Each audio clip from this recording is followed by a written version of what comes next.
Hi, Stefan. Hello. Hi. Nice to see you all. Okay, I think, thank you, Marcos. Good afternoon.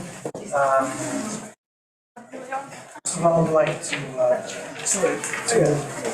please, welcome. I'd like to thank the organizing committee for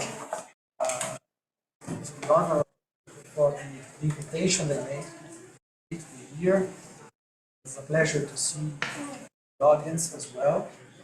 And the organizing committee asked me as a moderator to make it as more informal or as much conversation as possible. So instead of having the speakers, giving their lectures for 12 or 15 minutes,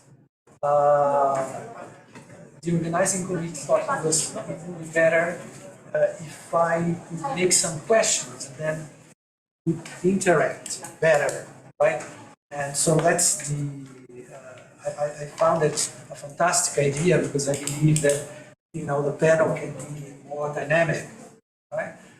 So let's do it in this way.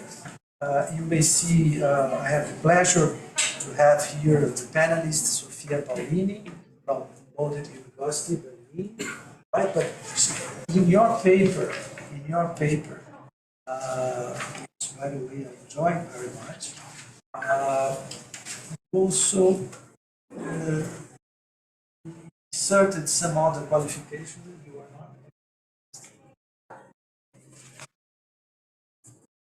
I'm part of a research group that is affiliated with Humboldt University. Affiliated with Humboldt University. I have Sean Stacy, professor at the Swiss Institute of Comparative Law, and Tsai Fan, professor at the National University, who is joining us remotely. And thank you, Professor Van der Bosch, for the kind invitation. It's an honor to have you here. Let's then start greening international trade, first of all. What does it mean, greening international trade, right? As you may know, trade and environment concerns have often been viewed as separate issues, with trade agreements primarily focusing on liberalizing markets and reducing barriers to trade. However, as awareness of environmental challenges such as climate change, deforestation, and pollution has grown, there has been an increasing recognition of the need to align trade policies with environmental objectives. Greening international trade refers exactly to the integration of environmental considerations into the rules and regulations governing international trade. The concept recognizes the need to address environmental impacts of trade activities and to promote sustainable practices in global commerce. It encompasses the process of making international trade practices more environmentally sustainable and align them with global environmental objectives. It involves incorporating environmental considerations into the various aspects of international trade, from trade policies and agreements to the operation of businesses engaged in cross-border trade. It also means to promote renewable energy and technologies, which can be achieved through reducing trade barriers for clean energy products, providing financial incentives for clear energy investments, and promoting technology transfer between countries. As you may also know, efforts have been made at both and bilateral levels to green trade law. Some examples, the inclusion of environmental chapters in the trade agreements, such as the Comprehensive and Progressive Agreement or Trans-Pacific Partnership, and the European Union's trade agreements, including the long-negotiated agreement with Mercosur, which we still don't know if it is going to come into light or not, or in force or not. Let's see. At WTO, I would highlight the agreement on fisheries subsidies, which is quite an important achievement. Additionally, the Committee on Trade and Environment has been discussing the interface between trade and environmental policies and exploring ways to promote sustainable trade practices. Overall, greening trade law aims to strike a balance between promoting international trade and protecting the environment. Accordingly, which are the ways of achieving this without incurring in violations of WTO? However, as I could see from the papers delivered to me by the speakers, we perhaps could look at this question from a different perspective. Environmental concerns should not simply function as exceptions or justifications for trade measures in violation of WTO rules. So it's a different way of looking at the question. So environmental concerns should not simply function as exceptions or justifications for trade measures in violation of WTO. It's the opposite way.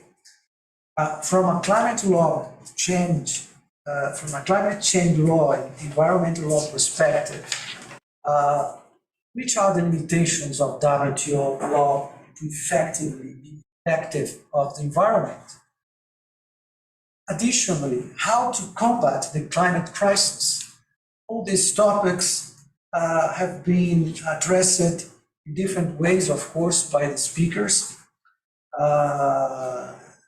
And each of them provides interesting and different analysis of them. So without any further ado, I have Sean here, and if I don't mind, I would like to start with you. Sure. Okay. Sean, you wrote a very interesting paper entitled "Will Green Mean Stop?" Exploring how combating the climate crisis impacts on WTO relevance. You look at how the interaction of trade rules and policy with climate goals might impact upon WTO's institutional legitimacy. In this regard, you say that there are three roles that the WTO could play where climate change advocacy is concerned: leader, facilitator, or spoiler. I like this expression here, spoiler, to be quite frank. My question is then, could WTO be leader, facilitator, or spoiler when it comes to climate change? And a second possible question, which is linked to it, or WTO will be deemed as antagonistic to fight climate change and therefore lose its institutional relevance. So, thank you for the all-encompassing question, and thank you also to the organizers for inviting me. It's a great honor. So yes, the way I've laid things out is to query whether the WTO can lead. I thought about using the title of lead, follow, or get out of the way. Lead, facilitate, or play this role of spoiler is the primary questions that I pose. And so with respect to leadership, first I have to define what that means. And for me, playing a leadership role would be kind of solving the collective action problem where climate change, and so I wrote this through the lens of global warming and climate change, solving the collective action problem where global warming is concerned, helping to facilitate the establishment of real standards on GHG emissions, for example. Now, there is an economic lens, and the WTO often professes a fidelity to economic concepts. There is an economic lens through which we could conceivably address GHG emissions, and that's as a negative externality. So there is this particular methodology, which would attempt to internalize the costs of the market participants, internalize those externalities, right? So that would be one option, but the WTO doesn't have that apparatus, right? Quite importantly, they don't have the mandate to assess a unit tax, a Pigouvian tax for those economists out there, to internalize those costs. So the alternative then, from my perspective, in the leadership capacity would be either a reformation of existing trade rules or the creation of a treaty. Right? And so I talk in the paper about the feasibility of this, and I think there are, I don't want to be overly pessimistic, and so certainly there are green shoots, if you will, of optimism. Professor, I think you touched on some of these. You see an increased number of provisions in FTAs that address issues like climate change or sustainability provisions. So that's one possible route for optimism. There's certainly increased discourse within the WTO itself, and even across different organizations. I think I read recently about a coming together of the WTO and the World Bank and WEF, or World Economic Forum, to kind of have a cross-organizational group to discuss these issues. So that's another area of pushing toward an accord. And there's also the fishery subsidies agreement, which kind of shows a willingness on the part of the WTO to dip its figurative toes into the literal waters, right, where environmentalism is concerned. With that said, right, okay, with that said, now comes the pessimistic part, is can we really expect a substantive deal to be made within the context of the WTO? And here I'm much more pessimistic. And in particular, the conclusion of a substantively rich agreement seems to be exceedingly difficult in the context where unanimity is privileged. Right?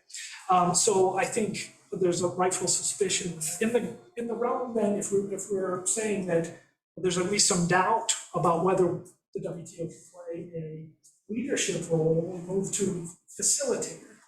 And in this facilitative role, I kind of look at this through the lens of the existing rules. Right? In the absence of an ability to solve the collective action problem, there's going to be certainly attempts to solve the collective action problem outside the venue of the WTO. That's what the Paris Climate Agreement is. And so that's one possibility, but there are also going to be unilateral measures taken by aggressive members who really want to advance on climate change and feel that things aren't moving quickly enough. And so in that realm, particularly looking at the latter, you have, I would say the EU is probably the prime example. And in the paper, I look at a couple of initiatives launched there, CBAM being one. There'll be a panel on that later. I don't want to get too. I'll get there, don't worry. Yeah, please. Okay. And the deforestation regulation is another. What do these initiatives have in common? They're exceedingly complex. They touch on issues of extraterritoriality. They relate to PPMs. And all of this, in my humble opinion, leaves the door open to challenge. In the realm of national treatment and in the realm of MFN. And so one might then turn around and say, well, okay, well, what about, if we're talking about GATT, what about the exceptions? Right? There they are, they're available. GAT 20. And my retort would be, what about the jurisprudence on the exceptions, right? It doesn't give a lot of hope to would-be litigants in this realm. There's still the need to kind of thread the needle in the GAT Article 20 jurisprudence.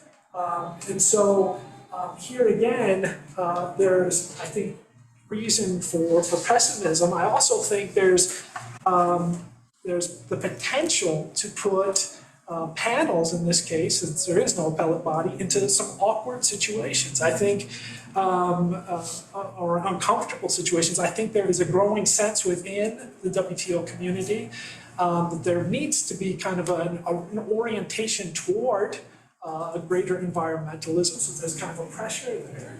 At the same time, there's nearly 30 years worth of jurisprudence now to appeal to.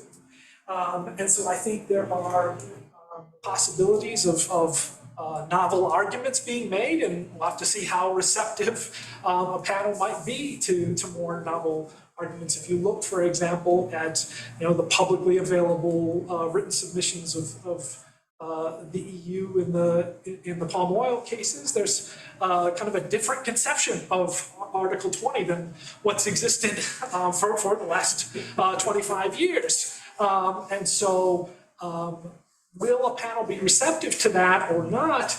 And to the extent they would be, there might be something of a Pyrrhic victory, right? That the WTO looks a little more oriented toward environmentalism, and at the same time, it cuts against existing law. There's an erosion of the rule of law within the WTO's jurisprudence. So, I'm talking too much.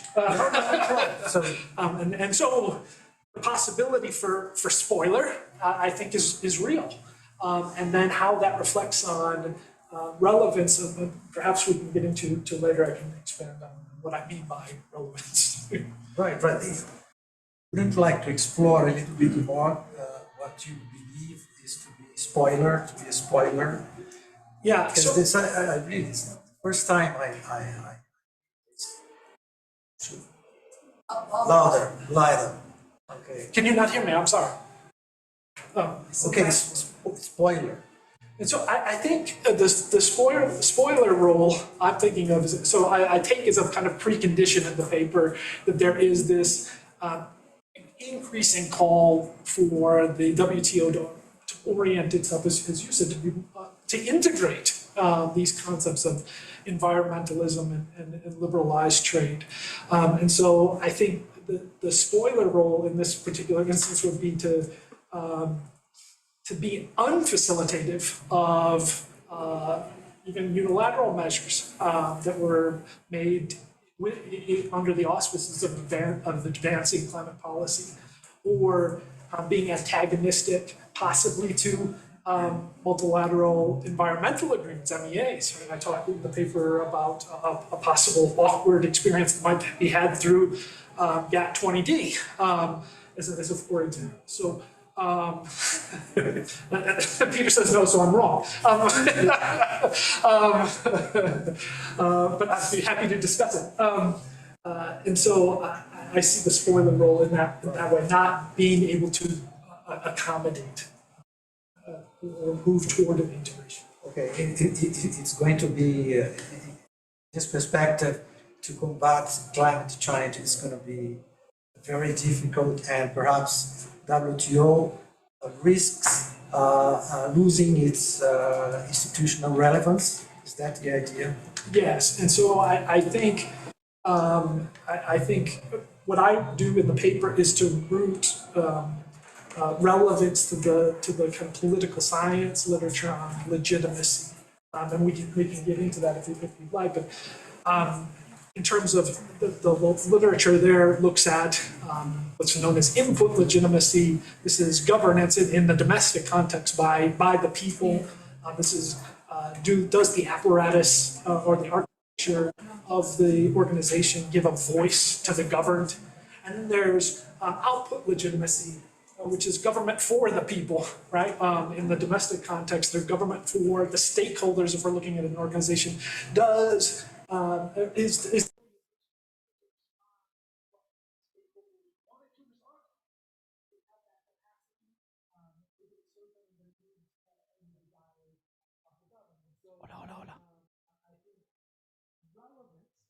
Sorry, sir, for the technical interruption. We're going to use the microphone for the Zoom to better the audio quality. So please Just pass it around? Or? yes, Okay. that'd be the idea.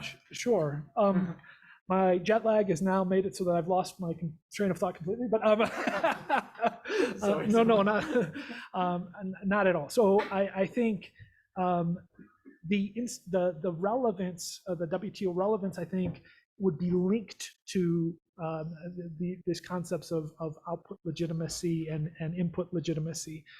So where we have an increased call, even among the membership, for arriving at established standards on GHG emissions, and we cannot do that, there's an erosion of output legitimacy, and that's going to reflect negatively on the WTO's relevance. Likewise, I think you can make the argument that in the context of input legitimacy in the dispute settlement system, if you've got like cases being decided in unlike ways, there's an erosion of legitimacy in that context. And so this is how I'm conceiving of relevance being affected. Sean, you touched upon this topic already, and you mentioned the existence of certain unilateral actions or measures to fight climate change adopted, for example, by the European Union, such as the deforestation regulation and the CBAM, the Carbon Border Adjustment Mechanism, right? As you say in your paper, the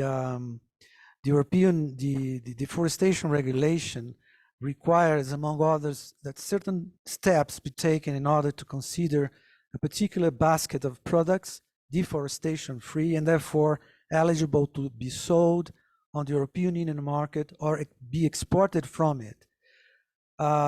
Perhaps, which would be most importantly, the regulation establishes mandatory due diligence rules for all operators and traders who place, make available, or export certain commodities, including palm oil, cattle, wood, coffee, cocoa, rubber, and soy, and derivatives, right?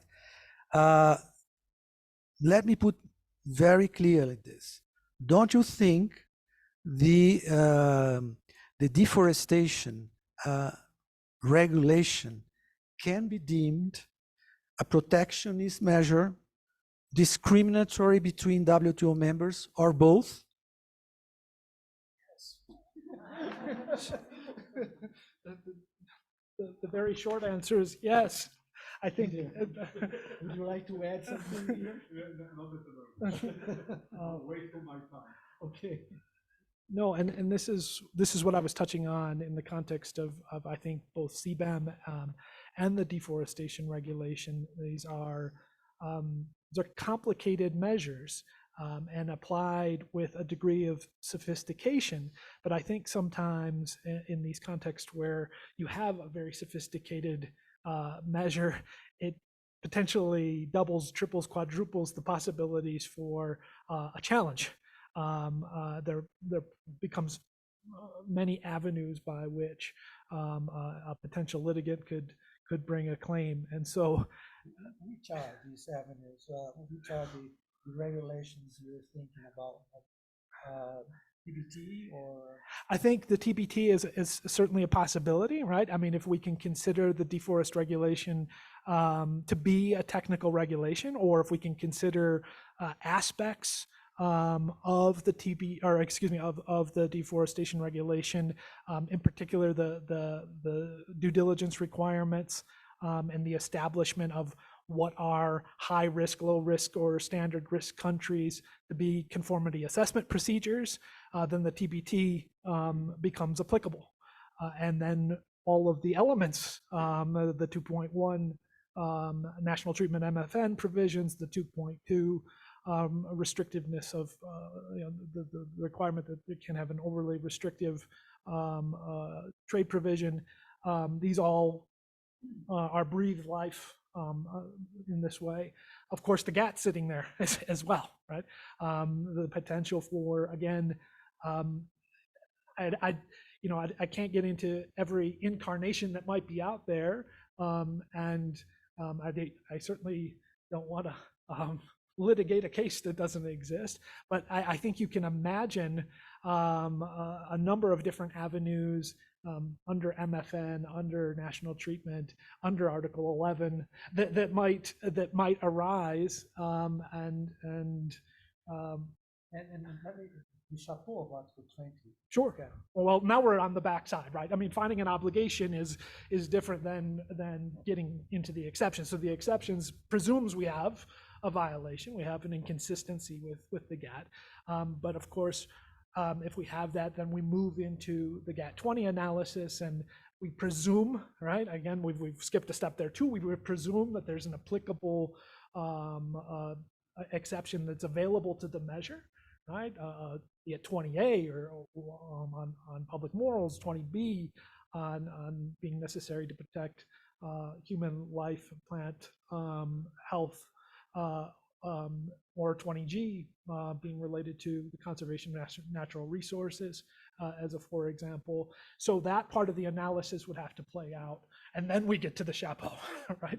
And so, and again, this is maybe why you have a case like the EU palm oil cases, where the EU looks at the situation and says, this isn't such an easy thing to jump through all the particular hurdles of GATT 20, and we may not be successful. And so, kind of reimagining GATT 20 is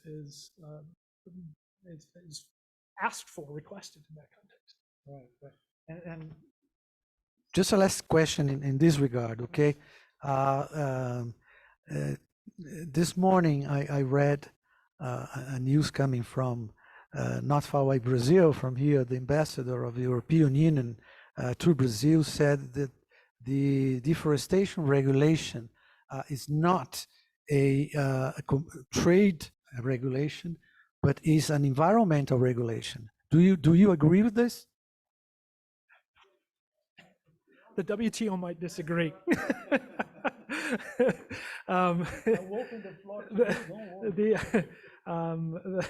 The dispute settlement understanding allows exclusive and compulsory jurisdiction over measures that fall within the rubric of the WTO's jurisprudence, and I would suspect that WTO might see things differently, right? So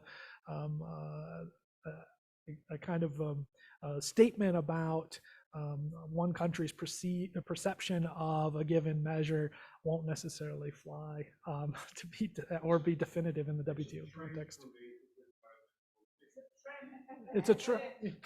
Oh, and yes, tram, not trim. No. Yeah. It's almost like taking the excuse of the United States. This is national security. Yes, exactly. Another relevance-based question that we could follow up. Yeah.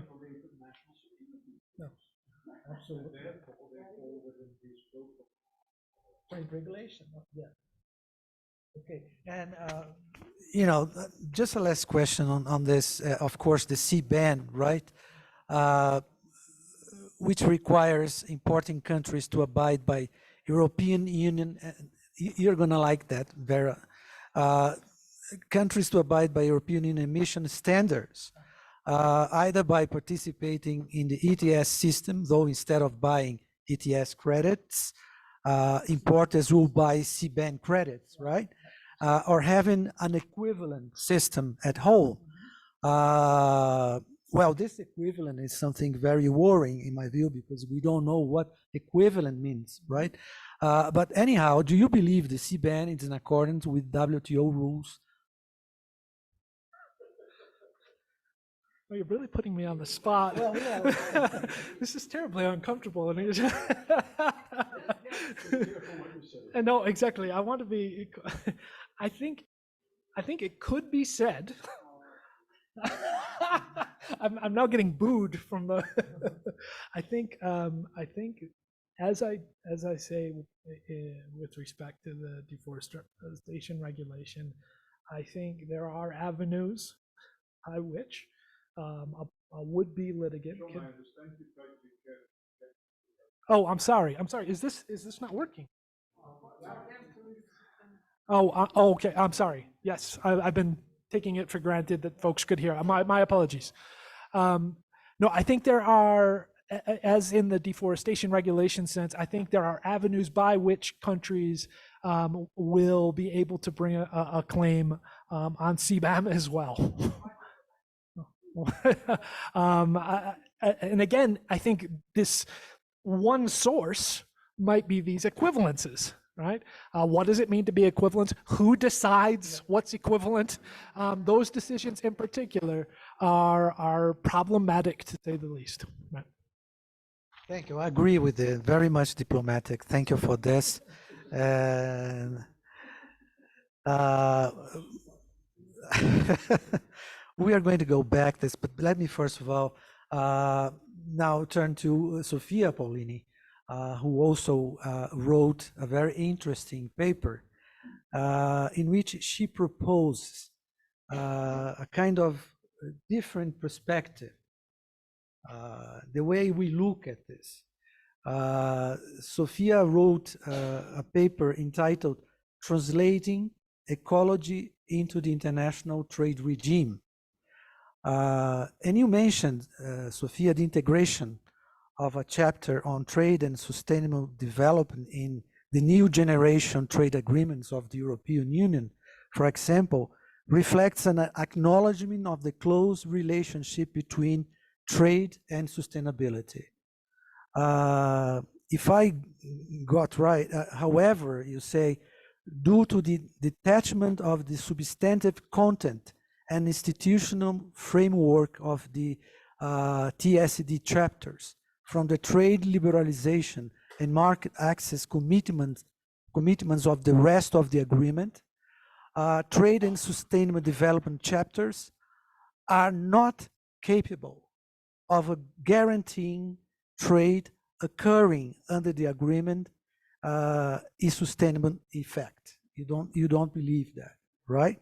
So as a result, the new generation trade agreements, like other international trade instruments, perpetuate those global economic structures that have led to current ecological crisis.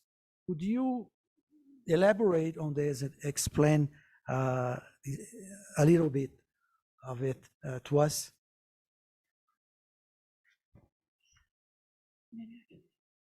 Thank you very much for the kind introduction and for inviting me to this great conference and allowing me to come to beautiful Colombia. Maybe I'll start by saying a few words about the premise of my paper. So I've done quite a bit of work on these trade and sustainable development chapters of in EU trade agreements of the new generation. And I've worked quite a bit with civil society and also members of the European Parliament on coming up with proposals on improving trade and sustainable development chapters. And I realized while doing this work that any changes, any incremental improvements to these chapters won't make differences in practice. So I realized that my inclination as a lawyer to propose incremental change or to refer myself back to things that already exist does not help very much in creating truly sustainable trade agreements. So I wanted to devote my postdoc project to theoretical and conceptual inquiries into how the trade regime sees nature and the natural. And in this paper, I'm doing this with respect to WTO law and the aforementioned new generation trade agreements of the EU. So in this paper, I'm asking two questions. One, as I said, how does the trade regime see nature? And two, how can socio-ecological concepts like the Anthropocene and planetary boundaries unravel human-nature relationships as reflected in the international trade regime? So with respect to the first question, I'm arguing that the trade regime objectifies nature, that it others nature, and that it distances nature. And what Umberto just mentioned about my arguments on the trade and sustainable development chapters is in the othering part. So what I'm saying is that these chapters are a clear acknowledgement of the relevance of sustainability issues in the context of trade. And in the introduction of my paper, I also say that you can see a clear shift in debates, scholarly and policy debates on trade. That used to be the relationship between trade and environment used to be conceptualized as trade and the other, which invokes a sort of balancing of trade and the other, and it appears that these are values that are sort of equal, but of course trade should be in the service of the environment, or should be in the service of social conditions. So we see these clear shifts in debates, and also in the recent trade policy reviews of the Commission. It's all there, the systemic aspects of trade, the systemic impacts of trade on the environment, it's all acknowledged. However, in the actual bilateral, plurilateral, multilateral agreements that we have, this sort of shift in debate is not reflected, is at least my observation, and I would be very interested, of course, what other people think. So when I'm talking about the othering of nature in the new generation trade agreements of the EU, I'm saying that TSD chapters detach nature from the rest of the agreement in a substantive way and in an institutional way. So the institutional dissociation materializes mainly in the exclusion of the commitments made in the trade and sustainable development chapters from the ordinary state-to-state dispute settlement mechanism of the agreement. This is a huge debate, trade policy debate in the EU. I'm sure you're all aware of it. So basically, these trade and sustainable development chapters set up their own dispute settlement mechanism that is very much modeled on the ordinary dispute settlement mechanism of the rest of the agreement, for the provisions of the rest of the agreement, but they don't allow sanctioning. And also, what is very important to note is they also don't strictly require compliance with what the panel of experts finds. So that's the institutional dissociation from the rest of the agreement. But maybe even more importantly is the dissociation of the substantive content of the trade and sustainable development chapters from the rest of the agreement. So environmental content is sidelined to a separate chapter rather than integrated throughout the entire agreement and reconciled with the trade liberalization commitments therein. And as Umberto rightly said, what I'm arguing is that the material consequence of this approach is that TSD chapters are not capable of guaranteeing that trade under the agreement is in fact sustainable.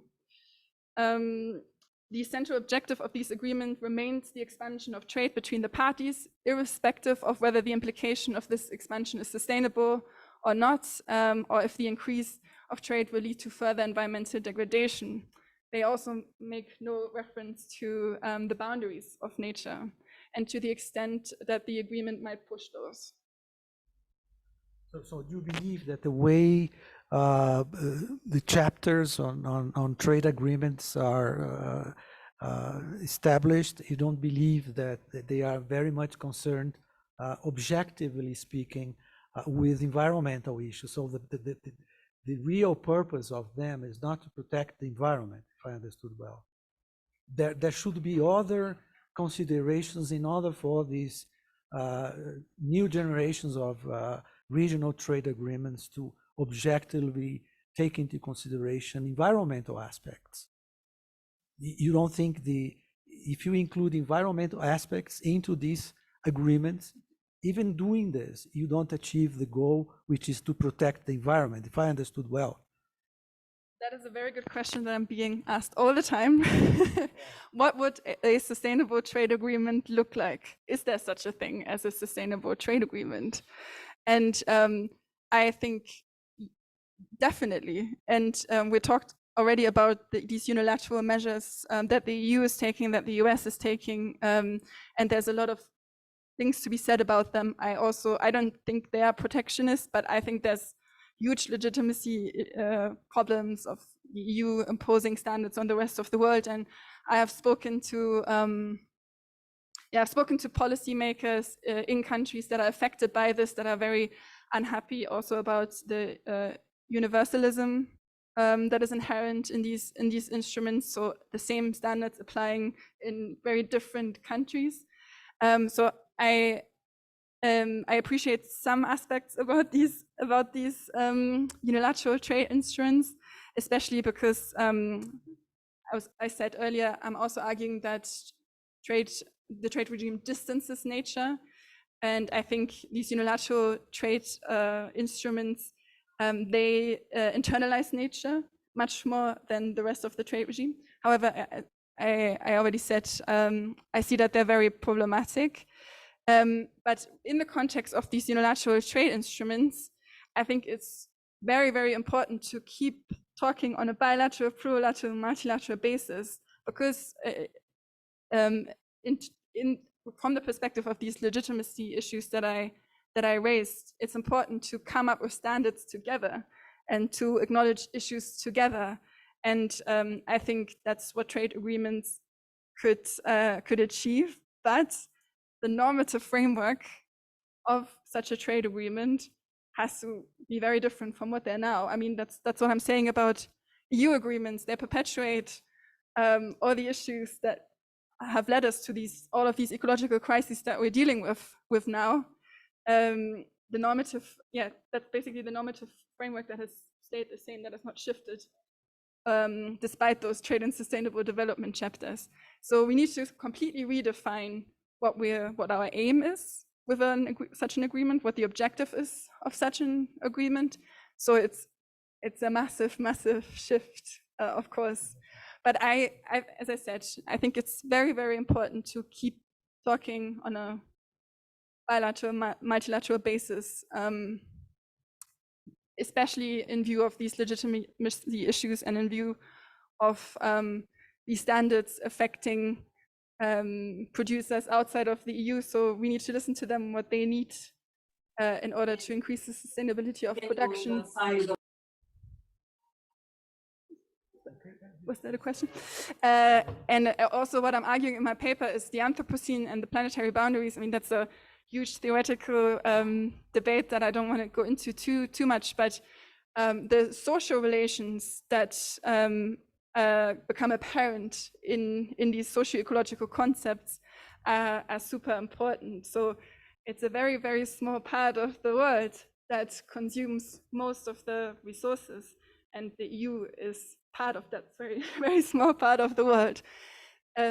So when we are, that's something that I observe as well with trade and sustainable development chapters. They're often framed by the EU in a way to hold other countries accountable for bad environmental standards, bad social conditions. But the main element, or the main contributor of these ecological crises are consumption, and it's consumption that's happening in regions like the EU. So that's also, I'm not sure where I wanted to go with this, but talking to, not sticking with unilateral instruments, but talking to these countries where the products that we consume are produced. No, thank you very much. You touched upon an issue that I would like to further explore with you, because, you know, as you explained, the socio-ecological concepts within the framework of this paper are the Anthropocene and planetary boundaries. So my question is how these concepts, you've just mentioned, but I want to learn a bit more, how these concepts challenge mechanisms and solutions currently available to protect the environment, as well as to economic growth as the foundation of social organization. Yeah, that leads me to the very conceptual, theoretical part of the paper. So yeah, I'm sure everybody knows, I don't have to define or explain what the Anthropocene and planetary boundaries mean. So I'm just going to discuss the sort of analytical aspects. So what I'm saying, what these concepts signify is one, nature and humans are one, and two, they signify a challenge to the notion of human mastery of nature. So regarding the first point, nature and humans being one, these two concepts show us that human conduct is a component of the Earth system. So human existence and flourishing depend on the intactness of nature, but to speak about human interaction with nature is conceptually erroneous. Rather, these two concepts, the Anthropocene and planetary boundaries model, imply that humans and nature are part of one system. So as humans have to rethink our place in the biosphere, and in particular, we have to see our economic goals as part of the Earth system rather than as a separate entity. And I'm arguing that this clearly challenges the othering of nature by the trade regime.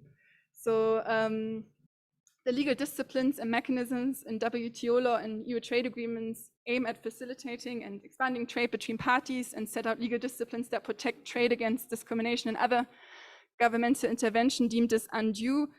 But they do not include legal mechanisms that take account of the extent to which this expansion of trade impacts ecological conditions. The legal disciplines protect trade in goods, trade in natural goods, but they don't really distinguish between the sustainability of these goods and also services. So both sustainably and unsustainably produced goods receive equal protection.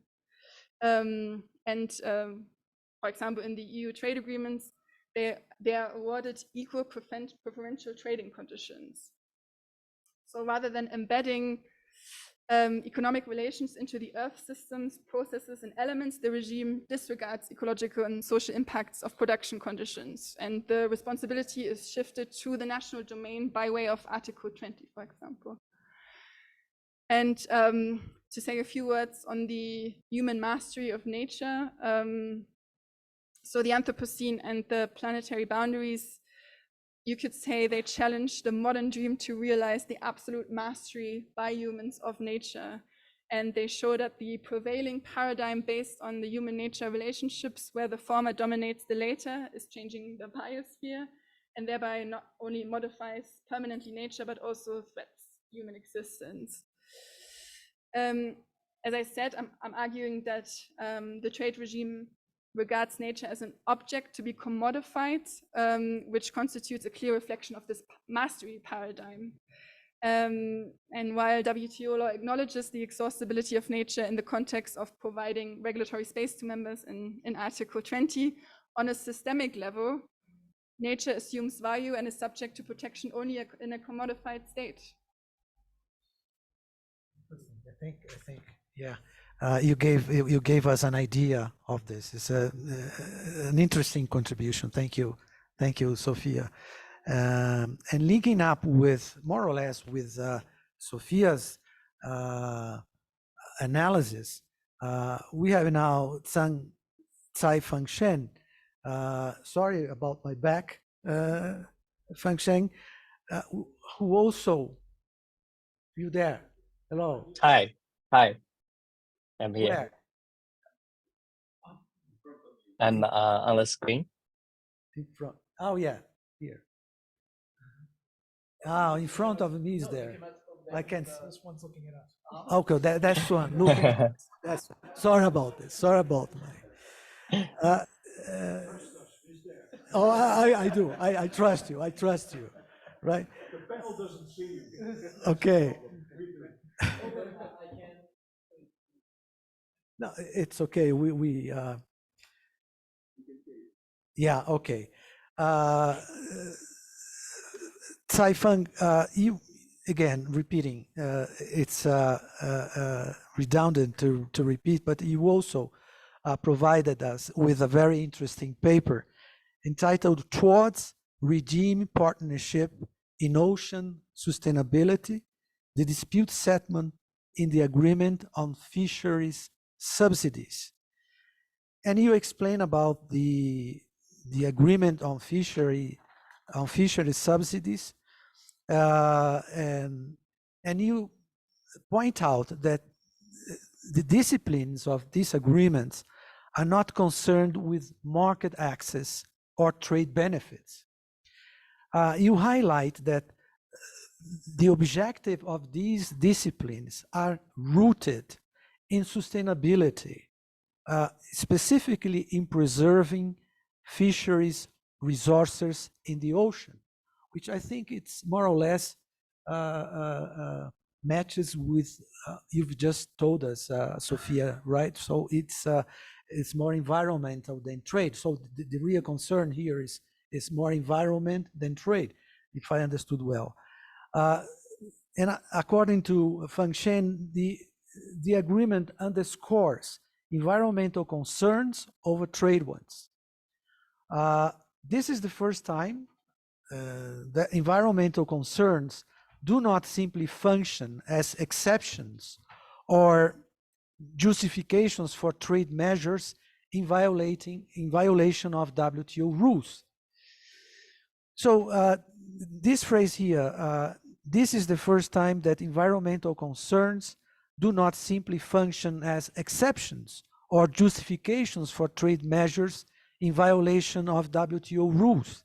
So my first question to you, Tsai Feng Shen, is how does this affect the traditional way, the traditional view on the nexus between international trade law and international environmental law and international climate law? So could you tell us how this first, these environment concerns affect the traditional view that we have on the nexus between international trade law and international environmental law and international climate law?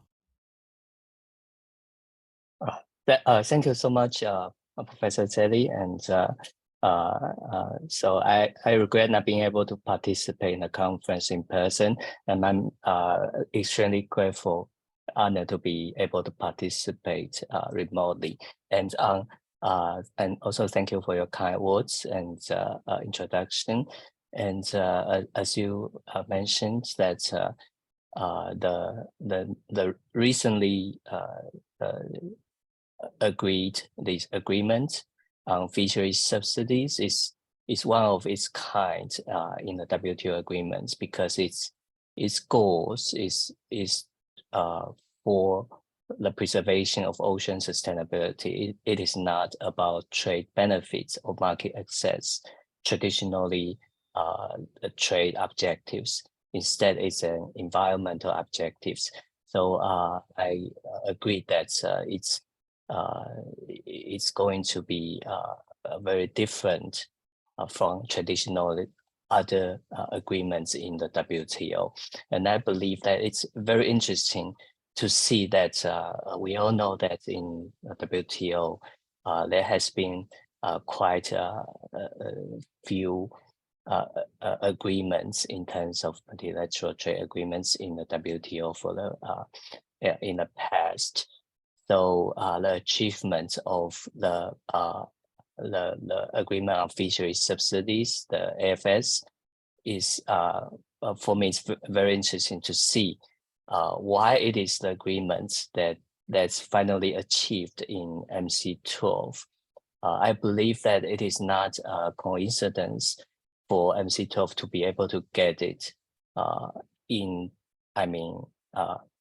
the middle of the other difficulties in trade negotiations.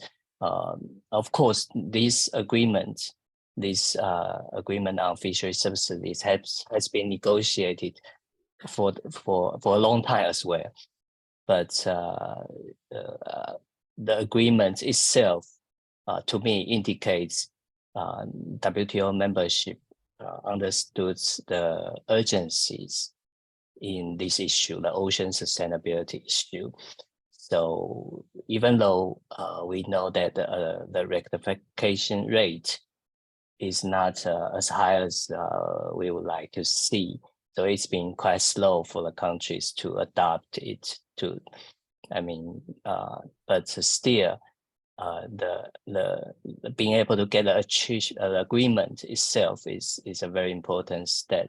And as Professor Celli mentioned, I believe that it is quite clear that the objectives of this agreement is not to treat environmental concerns as an exception to trade.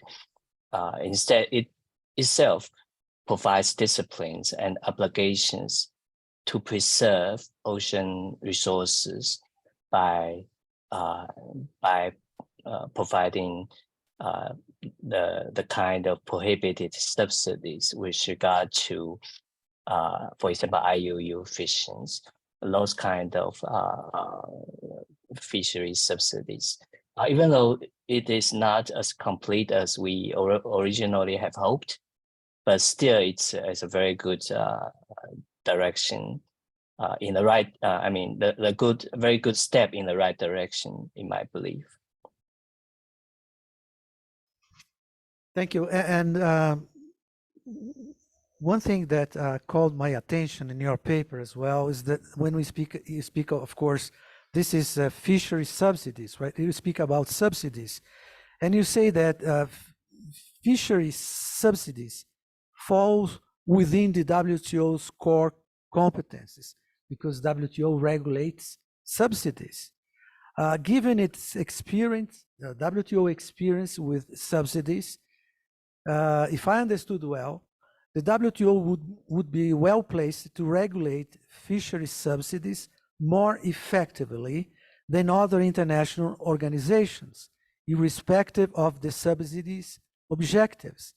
The manner in which the WTO should navigate these areas is a crucial issue for the design and implementation of these new types of agreements. And then you mentioned that there must be a regime interaction, right, that you call regime partnership. How will it work in your view, this regime interaction, so that you see this interaction between the disciplines of fisheries, the disciplines of subsidies in the WTO, how this interaction, what you call the regime interaction or a regime partnership will work in your view, Tsai? Yes. So agreements, this new kind of agreements, like agreement on fisheries subsidies with environmental goals. I mean, some of them are very suitable for the WTO to deal with. So fisheries subsidies is one of these examples because it covers both the core expertise of the WTO. It's within the capacities of the WTO to regulate subsidies. But at the same time, to deal with fisheries subsidies, you need expertise outside of WTO.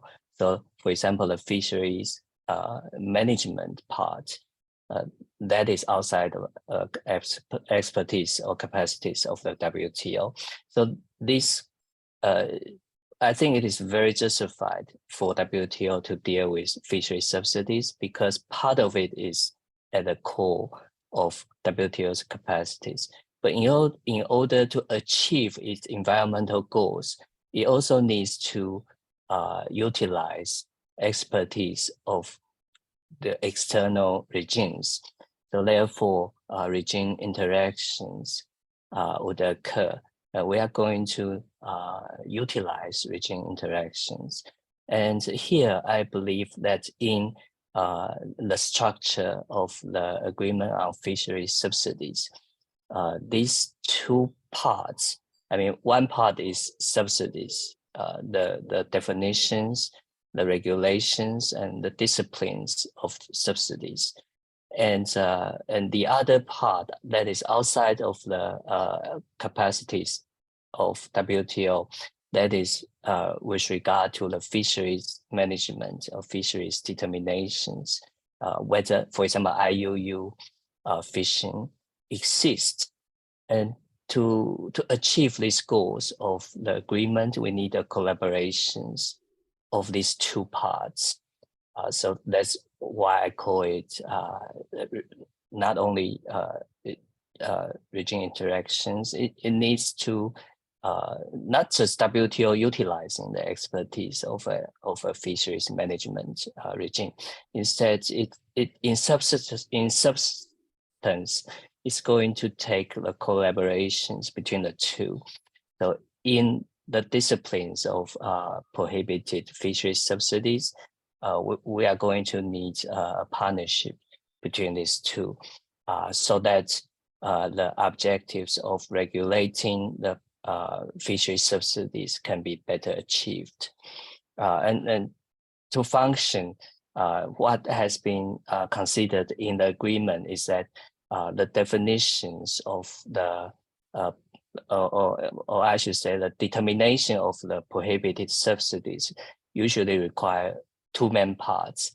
So it has to fall within the definitions or the scope of subsidies within the SCN. But at the same time, there has to be one usually fishery management regime outside of WTO has to make a affirmative determinations about, for example, IUU fishing. So those two combines, we are going to get to the conclusion whether a prohibited fisheries subsidies exist. So the panel, WTO panel, if there's a dispute, has to rely on a determination made by the fisheries regimes. And so here we will have this relationship between a panel and the external regime. And FS doesn't really provide us a very clear provisions about their relationship. And I believe here in the future implementation of the agreements, we should work towards partnership between regimes so that the objectives of the agreement can really be achieved. So if I understood well, and this regime interaction underpinning the AFS offers a paradigm shift in how the WTO could structure future new generation agreements. Is that right? Yes, that's my belief. Yes. So so to achieve that, so in the past, of course, regime interaction is not a new phenomenon. WTO has been in its provision, we have regime interactions, and even if we look at the AFS itself, it doesn't really have an official, a very strong linkage between institutions, for example, between WTO or FAO. But if we look at these actual dispute settlement procedures, a panel has to look at this decision made by regime, the fisheries management regimes, and it's the legal issues here is the concept of standard of review, but it is a little bit similar to what we already have in the WTO. With regard to this concept of standard of review, but we can see difference, several core difference. So first of all, it is not these outside external fisheries management regimes. They are not really trying to comply with WTO laws. So there's no obligations for them to follow under WTO laws, unlike, for example, in trade remedy cases, or when a WTO panel is reviewing a risk assessment of a member under SPS agreement, they are complying with WTO rules. But here it is an external regimes that when panel review and look at what they have done, whether they consistent with the agreement on fisheries subsidies, when it comes to, for example, whether their decision is based on the relevant facts, they are not trying to comply with WTO law. So it's quite different in that regard. And also we have to look at the objective of the AFS is to achieve low sustainability objectives. And also we consider that we have these considerations for this the relationship between WTO and those external regimes. So combine those considerations together, so I think that the standard review issues, we have to have a very special, different treatment here compared to traditional what we already have in the WTO dispute settlement system. Okay, thank you very much. Sophie, let me ask you one question. How do you react to what Tsai has just said? Do you agree with him?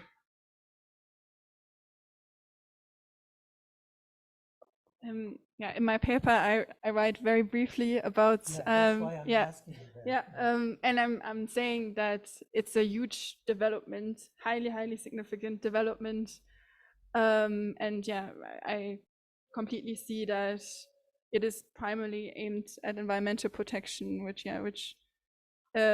makes it significant. But what I'm saying is that it still sort of falls in sort of the othering paradigm of my argumentation, because it does not acknowledge environmental degradation as an integral part of the regime or the regime's systemic role in the unsustainable depletion of fish populations. It focuses on regulating subsidies and restoring market forces by eliminating government distortions. And in that sense, I kind of link it to Gregory Schaffer's important paper in which he describes this two-step approach to trade agreements. So first step, creating growth by way of an agreement, expanding trade between parties. And then as a second step, sort of mediating the domestic impact of the agreement. And he describes very well the structural forces that sort of work against this approach. So just to say that while I see also from a perspective of Realpolitik how significant this is, I think it's still in the way I just described falls within the othering of nature.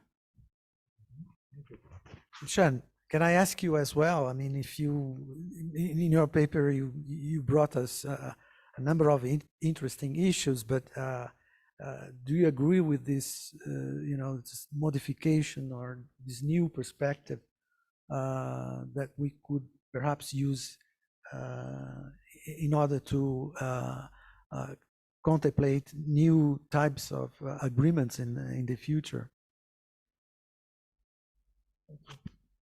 I think we're on the early side to say. I think just kind of keeping an open mind about the nature of the fishery subsidies agreement. I think the professor has noted some of the aspects that are still lacking from a functional standpoint. And so discussing whether it could be a potential template for further integration in the future, I think we have to hold our applause for the time being and see how this works, and see additionally if some of these gaps that were mentioned can be bridged. And I think that's where I stand on this. Great. Now I turn to the floor to the audience. I open the questions to the audience. Okay. I was instructed. Okay, you? No, for some first questions. So Questions. I'm open to questions, and I was instructed to take the questions from the audience first, and I don't know if there are other people online, right? Okay. Okay, let me just take questions from the audience, and then we go to the people that are online. So you are more than welcome to make your questions. You can ask questions as well, and and the audience back. Okay, let's make a debate here, right? Professor Peter and Professor Vera. First, very happy that the third presentation is about the issue substance. Because to me, it shows that there is still a role, active and positive role for WTO to play in this debate. And that whereas it's difficult to get to agreements, it is still possible. I also point out that there are ongoing negotiations. One of these ongoing negotiations, I'm a bit more positive about than many, but I think that we will have before too long an environmental goods agreement. There's really no reason why there shouldn't be one. We have a plastic pollution dialogue where there's a draft declaration ready for MC13. We have, of course, the trade and environmental sustainability structure discussions, which are far from reaching a conclusion, but things are happening. Now, Sean, as always, I like the way in which you put things like a leader and a spoiler, and what was the thing in between? Facilitate. Facilitate. And perhaps what I was going to say falls in that facilitated. What I think the institutional role of the WTO has to be in the future. I don't think they will lead new agreements, even new soft law. I don't think they will.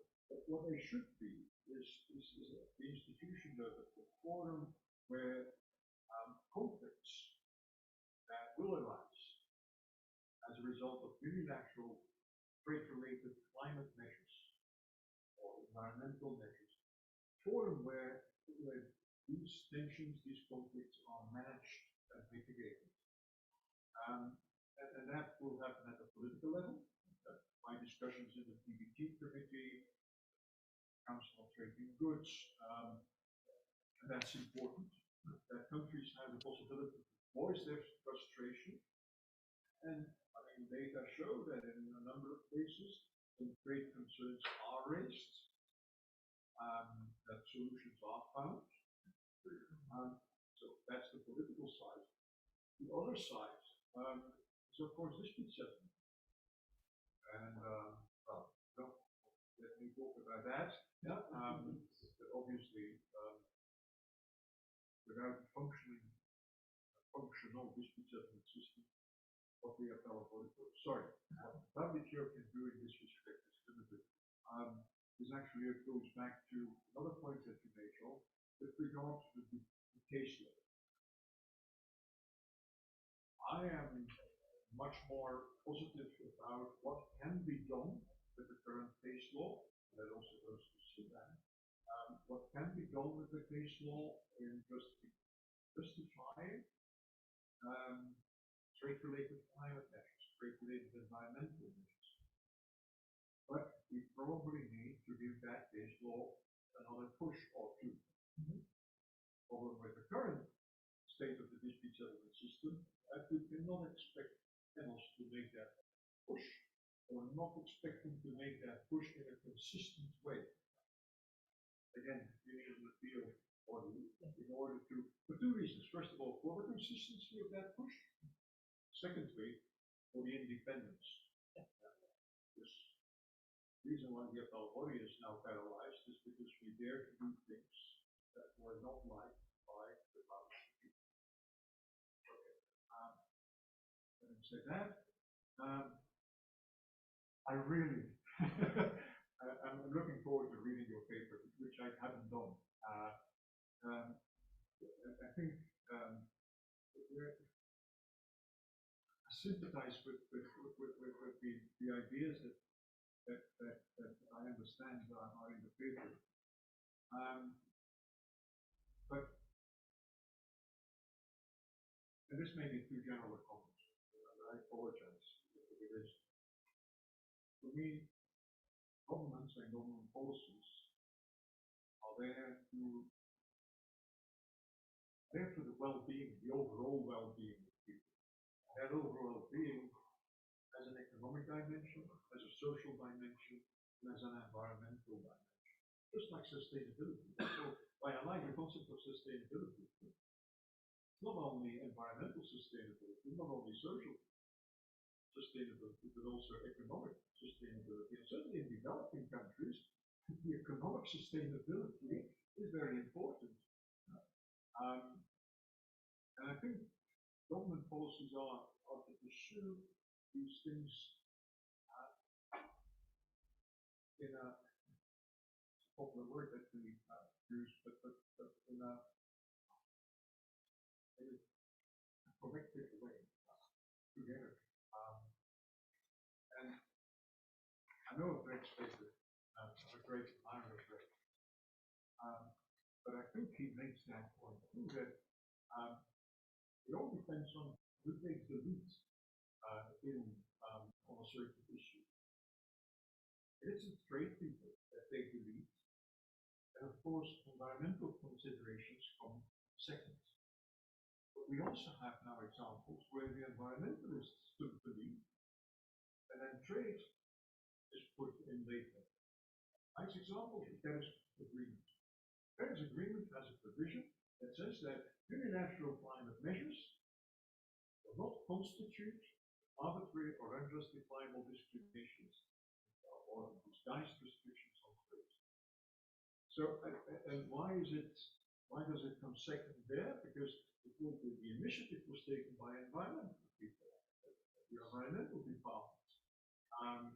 So it's unavoidable. Somebody has to take the lead, and then other societal concerns, very, very important, sort of come as secondary, but not secondary in importance, but secondary in time.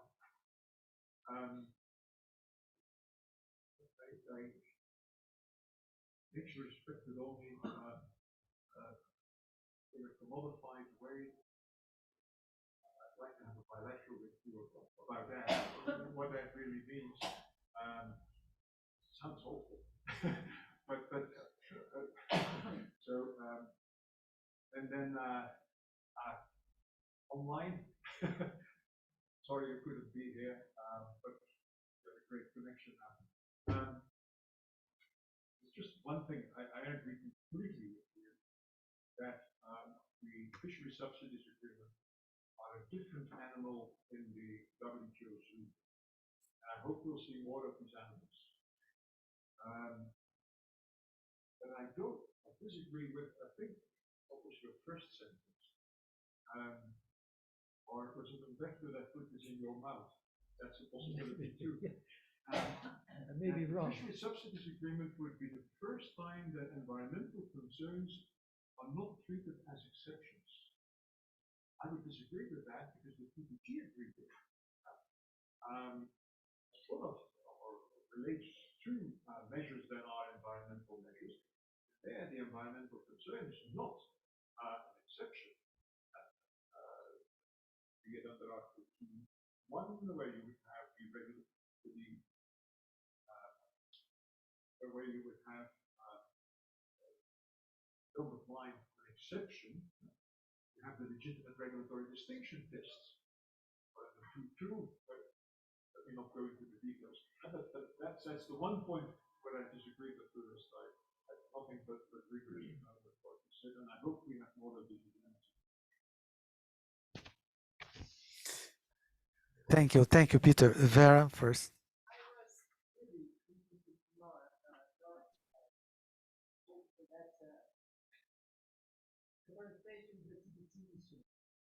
There's a huge discussion with deforestation however tax. That's some tax anyway. How could it be a tax? I'm sorry, No, because of the United States position on. Okay. Remember? Yeah. When I was in Geneva many generations ago, there's a huge discussion, and it was Paulo was in this. That is the carbon tax adjustment, remember? Come on, that is anti-dumping. That's to compare this. And so the clever, for me, the clever way that the European get out of this discussion to say, like the European not say that to the Philippines. Like, It's a different animal for them. And the other thing is because it is a TBT, you can go also to the framework and say that, come on, you have to follow all international Standards, exactly. and you got my standard. Yep. Now, If they yes. exist, if they exist, Yes, exactly. yes, yes. But That's the answer. can you elaborate a little bit more on the TBT or any another animal? I think, thank you very much.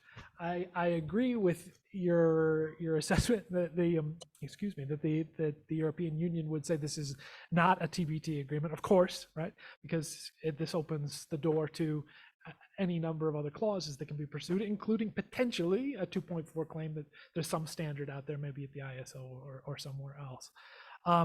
I wouldn't go so far. I haven't analyzed it to such a degree where I would say, well, certainly we have a technical regulation here that would hit all the boxes. I think you can make the claim. I think there are aspects, as I mentioned before, that would fall not as a technical regulation, but as a conformity assessment procedure. There are assessments made with respect to the risk of the given country. And countries, in fact, the due diligence requirements and the intensity of those due diligence requirements are linked to how your risk designation has been made, whether you're a high risk of deforestation in your country, low risk or standard risk, is going to then inform how often the government has to monitor what's going on with respect to your products. And so this is a way in which the TBT could potentially come into the fore. The GATT never goes away. So if you're looking for, we're still talking about goods related issues. And so whether the TBT is involved or not, the GATT's still sitting there ready and able to say, well, there's potential avenues for challenge under 3.4. Yeah, of course, the PPMs. Yeah. If I may add to Please. what you just said. Yeah. First of all, the gap never go away. Right. And whole discussion that CBAM measures, are there taxes, are there internal regulation, are there internal reasons? You have to say that the internal regulation and taxes, especially internal competence, so they say internal regulation. That doesn't really matter. Whatever it is, CBAM is inconsistent with the risk regulation. And therefore, whether it's in addition violation of Article 2 of the GATT or 3 of the GATT, it doesn't matter. Under PDP, the question is whether it is a technical regulation. Technical regulation is fine. It's a document that sets out all the characteristics or they're related to the entities. Yeah. Issue with CBAM is that on the carbon content, embedded carbon in products. That embedded seems to indicate that it's in the product, but it isn't really in the product. It is because it's the production of that product. But I'm talking about deforestation. That's another. Deforestation is yet another discussion. And I think you can use a PDP concept for deforestation because you are asking for the way you cannot grow. Well, but that's a non-proliferation. Yeah, exactly. And the appellate body has. I was going to say this is not settled. It's not settled. Well, what they did say is that has to be a nexus. There has to be a nexus. Yeah. But how much of a nexus Right. between the product and the PPM?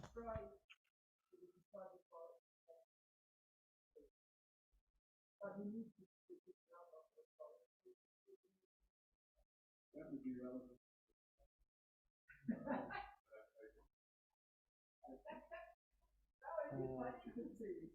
Okay, thank you. Yeah, of I course. think we are, we are running out of time here. So interest topic. So I'll take a question from you and you there in the back, and then the two or three questions online. Okay. you, Sean. You analyzed in political science the role of treaties. So I was thinking, if you analyze the role of the WTO broadly, general as an institution, can you analyze, and maybe you think it's important to analyze the different mechanisms and economies?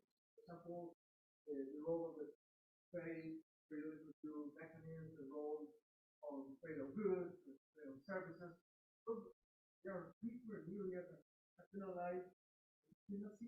Each of them maybe it's important to analyze it. I'm thinking on another approach is governance. For governance, it's important the role of the different actors. Okay. I'll take the questions, then you there, please.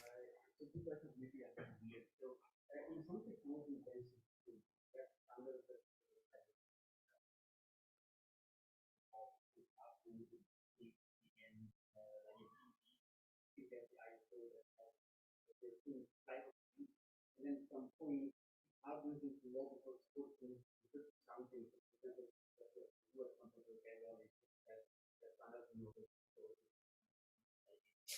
so my question, maybe I've been naive, is what does it mean? Why don't we just the thing that the ID reference, my sense is that these systems are very privatized, and I was mentioning that it's okay. I mean, engineers and stuff sometimes together, standards are very complex. Of course, we work here relevance and importance. And so, my question is, why aren't we doing the same? So why aren't we doing those environmental standards for others? Those standards rather than doing around and talking about. Yeah. So that's my problem. My question is like.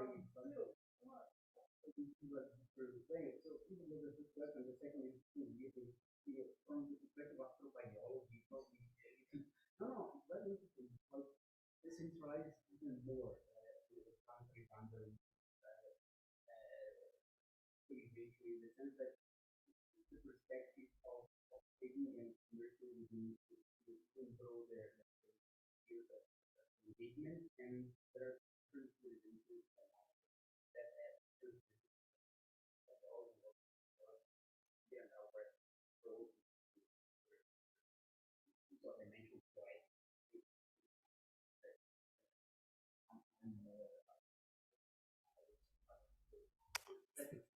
Thank you. I'll take your question then.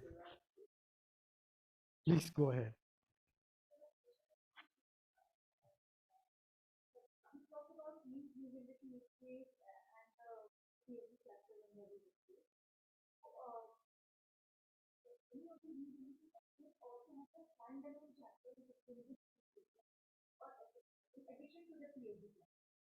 Since the concept of ethics falls under the larger umbrella of physics, what on the field push for having a separate chapter on ethics in addition to the PhD chapter. In fact, when you look at the language of these chapters, the chapters begin with a clear declaration of the obligation, and in addition to the PhD chapter, there's also the ethics and so basically my question is that what do you think is the reason behind having a standalone ethics chapter? Thank you. Very interesting questions. I think I'll take just one question from a person online, and then I'll have them to react to the questions before we close. Okay, just one. So we have from Hannah Gedishu. I hope that I'm pronouncing it correct. Thank you all for the discussion. My name is Hannah Gedishu, and I'm a PhD researcher at Alexandra, the climate compatibility of the African continental area. I have a question for the panel. To what extent will the climate waiver facilitate climate entry onto the African continent? Okay, thank you. Now, Sean. Yeah. Of course. Do you want to? Okay, go ahead. Two questions.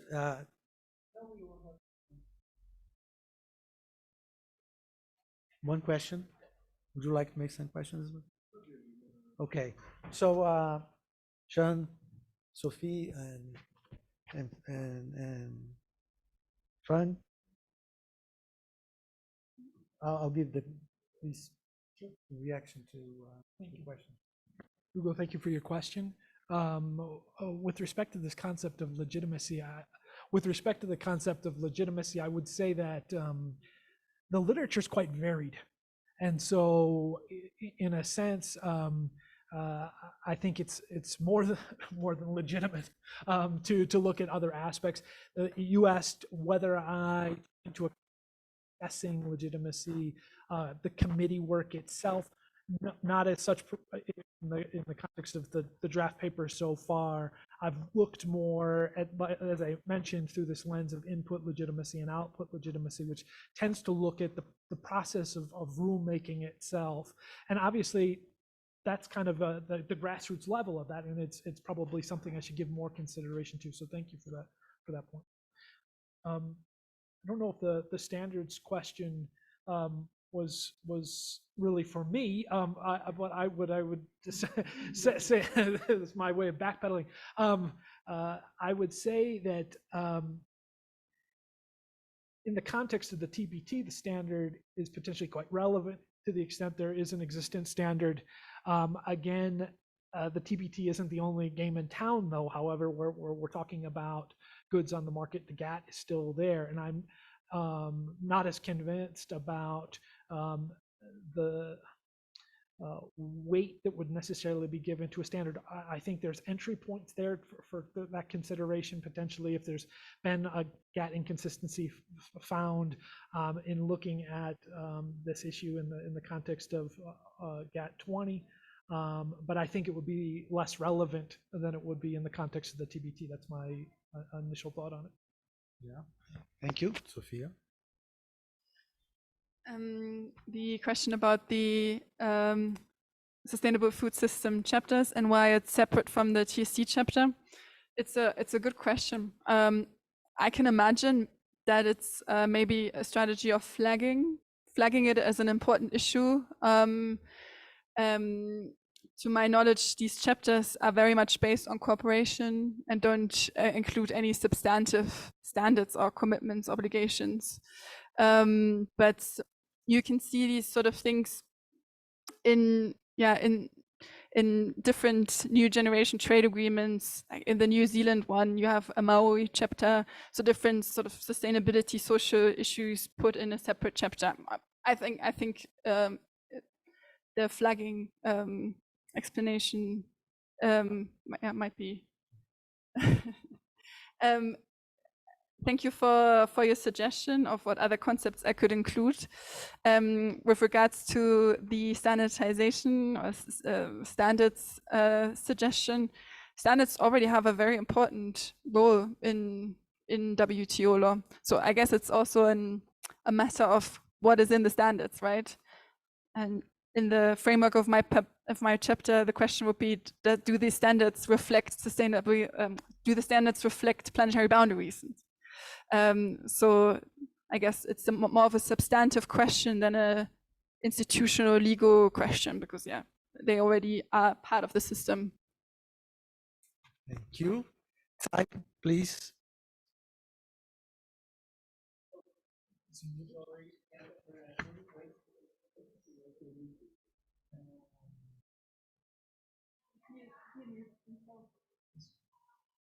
Okay. Thanks. So because of the audio issues, I think the only comment for me is Professor Van den Bosch's. Thank you so much for the comment, and I think that my statement was not should be adjusted down. I would take your point into account when I revise my paper. Thank you so much. So I think we must close now. Thank you very much for your presence here, and thank you for the panelists, for all the panelists for their important contributions, and thank you very much again for being here. Thank you. Bye. Thank you. Thank you, everyone.